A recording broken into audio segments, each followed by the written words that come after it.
Hannah Gelbart reports. Hannah Gelbart. Hannah Gelbart. Podcast lead presenter, Hannah Gelbart. Hannah Gelbart is the show's presenter. Our reporter, Hannah Gelbart, who's with me. What have you been seeing online, Hannah? Live from London, this is BBC News. We are live from the BBC newsroom right here in the heart of London. She's regularly in the pages of Japanese Vogue and has done campaigns with huge international brands like Ivy Park, Adidas, Fendi and Hugo Boss. So I've come to New York City to chat to her about her work as a body positivity icon, what it's like being one of Japan's most loved personalities, and how it feels being funny in a different language. Do you want to be as famous here as you are in Japan? Of course. With people recognizing you, you wouldn't be able to date as freely. It's okay. It's okay. Yeah, I want to be famous, Naomi. But I want to be more have sex, Naomi.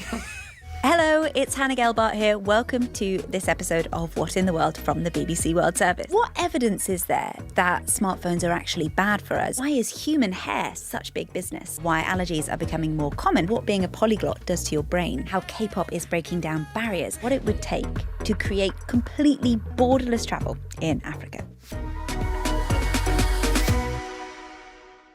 Today, you're going to hear all about the charges that Diddy is facing. He denies them all. You're also going to hear about the freak-offs, the 1,000 bottles of baby oil that were allegedly found at his home, and what to expect when the trial gets underway. Do you think snus is going to be the new vape then? I think they share a lot of similarities in the fact that they come in so many flavours, they look more appealing, and also the fact that they're more discreet. They're even smokeless, aren't they? They're more discreet. They don't smell, yeah. Exactly. You can pop it in your top, under your top lip, and no one's going to know. For this episode, I've been speaking to Jeremy Bowen, who's the BBC's international editor, and he's been covering the Middle East for nearly 30 years. He's one of the few BBC people who's been inside Gaza's network of tunnels, which are used by Hamas to stockpile weapons and hide hostages.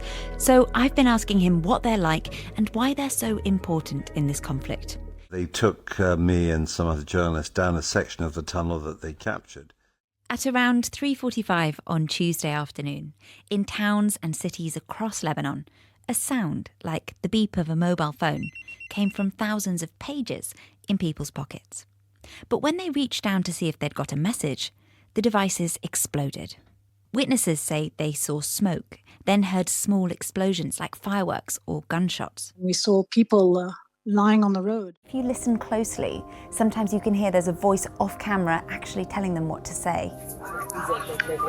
He checked the balance of his account and he had just $33, which means that TikTok had immediately taken $73.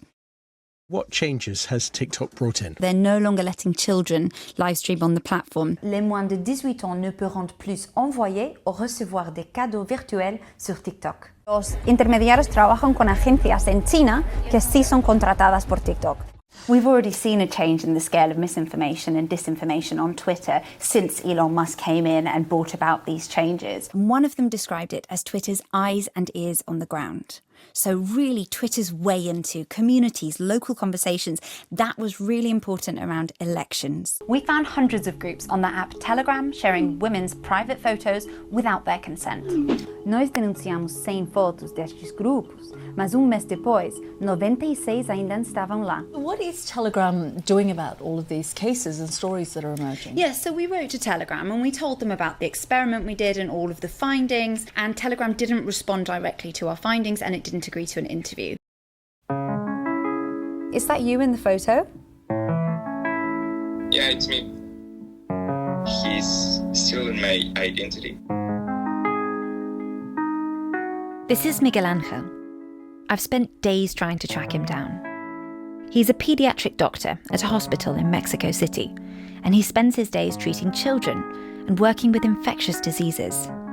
But recently, he found out that his identity has been caught up in a web of deceit spanning multiple continents, and it's all to do with the war in Ukraine.